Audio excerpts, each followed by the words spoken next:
Assalomu alaykum qalbi go'zallarim. Tinchmisiz, omonmisiz? Keling birgalikda tushlik uchun yoki kechki taom uchun non palov tayyorlaymiz. Bismillahirrohmanirrohim deb ishimizni boshladik. Qozonni olovga qo'ydik. Baland olov yoqamiz, yog'ni qizdirib olib, kartoshkani shunaqa o'rtacha kattalikda to'g'rab olamiz. Kartoshkani baland olovda yaxshilab qovuramiz. Mana bitta aralashtirib tekislab solib qo'yamiz. Kartoshkaga tegmaymiz. Baland olovda bir yoq tarafi yaxshilab qizaradi. Kartoshkani o'rtacha pishirib olamiz. Ko'rdinglar, mana tegmadim. Endi yana bir 5-4 daqiqadan keldi. Mana aylantirdim. Yana tekislab qo'yamiz va yana boshqa ishimizni qilib turamiz. Ya'ni boshqa mahsulotlarni artib turamiz. Kartoshka yaxshilab pishib olish kerak bo'ladi. Xohlasanglar non palovga kartoshka solmasdan tayyorlasanglar ham bo'ladi. Men kartoshka solib tayyorlashni xohladim. Albatta bu tayyorlagan o'zimning retseptim, o'z oilamga qanaqa tayyorlasam shunaqa ko'rsataman. Mana kartoshkalar yaxshilab qizarib, salomkaga o'xshab qizarib qotib oldi. Albatta bu taomimga nima ketishini video so'ngida yozib qoldiraman har doimgidek. Piyoz solamiz mayda to'g'rab. Ziravorlarni piyoz ustidan solamiz. Piyozni yaxshilab tuz orqali, ya'ni tuz piyozni yaxshilab yumshashiga yordam beradi. O'zim uyda tayyorlagan tomatimdan soldim. Ya'ni bolgarskiy pomidor qishga deb yopib qo'yganimdan 1,5 osh qoshiqcha solib qo'ramiz. Endi kartoshkani qo'rayotganimizda baland olov edi. Endi o'rta olovga tushirdik. 3 daqiqa qovurib turamiz. Bu yoqda boshqa mahsulotlarimizni tayyorlab olamiz. Uyimizda pomidorlar kelib qoladi. Ezilganlarni ajratib olib qo'ygan edim. Shuni blender yordamida maydalab olamiz.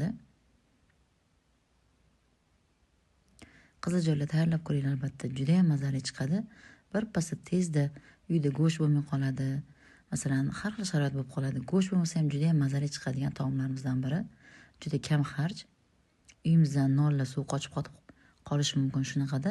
Tezda tayyorlab olsak bo'ladi. Mana pomidor maydalab oldik. Yarimtadan setofor yashil qizil bolg'arni shunaqa kattalik to'g'rab olamiz. Bu yoqda o'rta olovda mana piyozni qovurib turamiz. Kartoshka, tomat, ziravorlar bilan mana shu bolg'arni solamiz. 1-2 qovurib turamiz.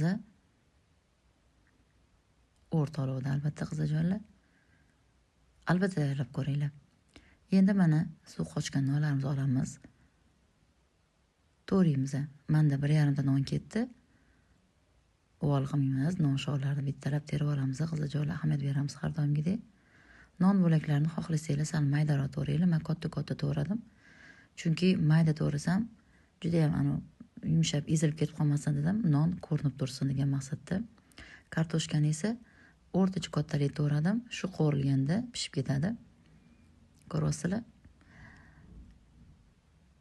Sekin asta tayyorlab olamiz. Bu yoqda o'rta olovda bu aytganimdek piyoz, kartoshka, ziravorlar qovurilib turibdi. Qizajonlar, albatta kommentariyada yozib ketinglar, sizlar non palovni qanaqa tayyorlaysizlar? Yanaqa kam xarj qanaqa retseptlar bilasizlar? Menga yozib qoldirsanglar, men video qilib tayyorlab ko'rsataman qo'ldan kelgancha. Mana o'rta olovda qovurilayotgan sabzavotlarimizga nonni soldik. Bitta yaxshilab aralashtiramiz. Mana non shoxlarini uvol qilmadik, sovordik. Yarimtasini olib qo'ydim ko'rsatganimdek. Bitta yaxshilab aralashtiramiz. Chunki nonni hozir aralashtirmasak, ustiga tuxum solsak, tuxum nonni shimib oladi. Shuning uchun bitta aralashtirib oldim. Qizajonlar kartoshka solmasdan tayyorlashadi non palovni. Men kartoshka solib tayyorladim, sal vaqtliroq bo'lsin deb ko'pchilik bo'lganimizga. Boyagi blenderdan chiqargan pomidor soldik. Tuxumni mana 3 ta tuxum soldim. Yaxshilab tuxum sag'ri bilan oqini aralashtirib olamiz. Shunaqa qilib tepaga tortib qo'ylasak, ya'ni aralashtirsak, tuxum bir joyga tushib qolmaydi. Hamma joyiga bir xilda tuxum aralashib, yoyilib tushadi degan maqsadda tuxumni shunaqa qilib soldim. Idish tovarlarimizni hammasini qoshiqlarimizni yaxshilab chayib olamiz oxirida. Qizajoylar ko'ryapsizlar, mana shunda bir 100 ml oddiy pomidorni chiqargan blenderning idishida chayib sovordim. Hammasini video so'ngiga yozib qoldiraman. Isrof qilmasdan mahsulotlarimizni, idishlarimizni, yog'larimizni yuvib, ya'ni yaxshilab sidirib tushirib olamiz. Isrofga bo'lmasligi uchun ahamiyat beramiz. Va albatta oilamizda baraka bo'lishiga, taomlarimizda va turmush o'rtog'imizni, adajonimizni, farzandlarimizni topib ketgan pullarni barakasini berishiga ham yordam beradi. Qizajonlar, har doimgi videolarim so'ngida retsept nima ketganini yozib qoldiraman. Opisaniyada ham albatta fikr mulohazalaringizni kommentariyga yozib qoldiringlar. Mana hammasini chiroyli qilib bitta aralashtirdik. Endi uzog'i 5 daqiqaga past olovga dimlab qo'ydim. Qizajonlar, taomimiz tayyor. Ko'rganingizdek yaxshilab aralashtiramiz. Mazali, xushxo'r, juda ham oz yuzda qoladigan taom tayyor bo'ladi. Aziz qalbi go'zal qizajonlarim, albatta tayyorlab ko'ringlar. Agar savol javoblar bo'lsa, kommentariyada bemalol yozib qoldirishingiz mumkin. Meni qaysi shahardan tomosha qilasizlar? Video retseptlarim sizlarga yoqyaptimi? Albatta yoqayotgan bo'lsa, yaqinlarga ulashib qo'yinglar va kanalimga obuna bo'lib, o'z fikringizni qoldiringlar. Mana ustiga ukrop sepdim. Chiroyli qilib mana shunaqa qilib oq piyozlardan to'g'rab, ustiga chiroyli dekor qilib dasturxonga tortamiz. Qizajonlar, bir pasa tayyor bo'ldi. Tushlik uchun uzog'i yarim soat 45 minutda tayyor bo'ldi. Mahsulotlarim artib tayyorlab olishim birga hisoblaganda endi yeb ko'ramiz. Mana kartoshkalar ham pishib ketgan, bolgarskilar ham unaqa ezilib ketmagan, nonlari ham unaqa bo'kib ketmagan. Qizni tayyorlab ko'ringlar. Kartoshkani oldin qovurib olganimiz sababi kartoshka ozgina pishib oldi va baland olovda salomkaga o'xshab qotirib pishirganimiz uchun ovqatga maza berdi. Tayyorlab ko'ringlar qizajonlar. Quvvati ilm va ibodatga bo'lsin.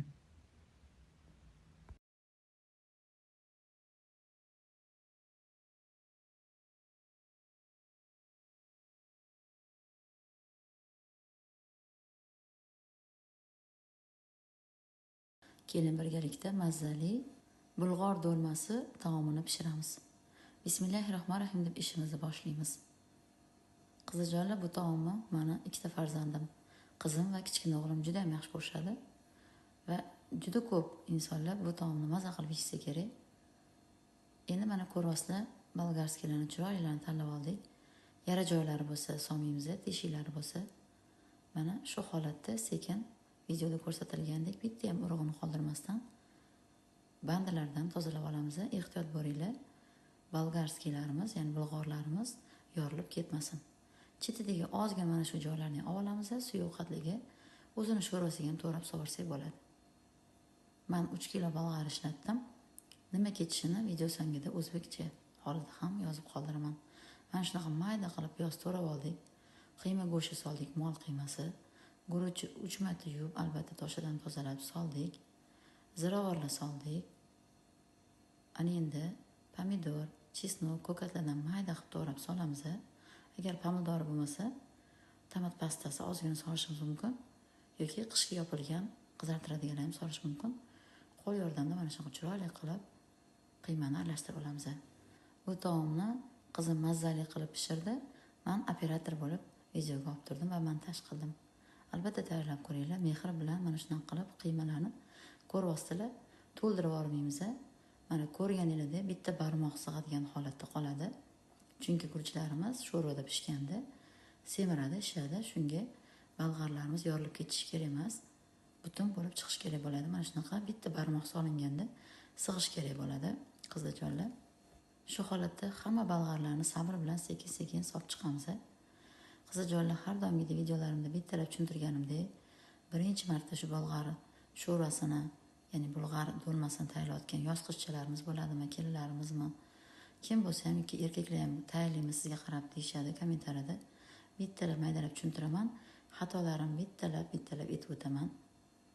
Ko'rdinglar qizajonlar, bittalab savoldik, mana hammasi tayyor bo'ldi. Endi sho'rvasini tayyorlaymiz. Qozonga yog' solamiz. Men albatta sho'rvani mazaliroq bo'lishi uchun kartoshkani birinchi ozgina qotirib qovurib olaman. Albatta men o'z oilamga qanaqa tayyorlasam shunaqa ko'rsatyapman. Kartoshkani shundan qizartirib ozgina o'rta olovda qizartirib oldik. Endi piyoz, pomidor, boyagi chetlardan chiqqan yashil bolg'arni maydalab to'rab oldik. Qo'rvamiz o'rta olovda. Mana ichiga so'ygan ko'katimiz bandini ham mayda qilib to'rab sovuramiz, sho'rvasiga mazali bo'ladi. Va o'rta olovda 1-2 daqiqa qovurib turamiz.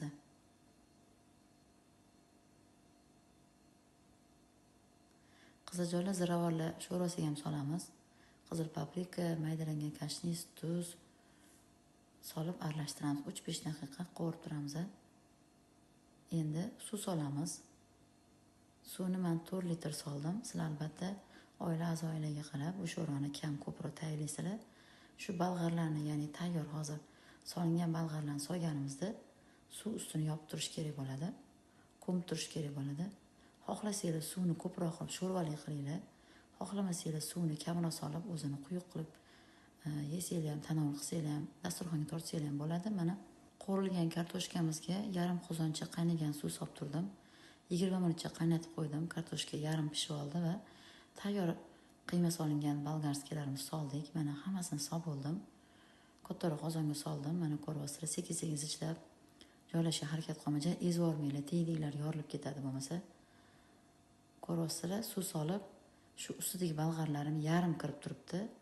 Ozginaga yarmini aylantirib qo'yaman, yana yarmi qaynab pishgandan keyin. Ko'rdinglar, yarim kirib tursin, teshiklarni suv kiritib qo'yinglar va qopqonni yopamiz. Qaynab chiqdi. Qaynab chiqqandan keyin mana baland olovda turgan edi. Qaynab chiqqandan keyin pasaytirdik. 25 daqiqa uzog'i dimlaymiz. Shu dimlash 25 daqiqa orasida 10 daqiqadan keyin mana shunaqa ustidagi bolgarskilarni aylantirib qo'yamiz va yana qolgan 10 daqiqasiga past olovda dimlab qo'yamiz.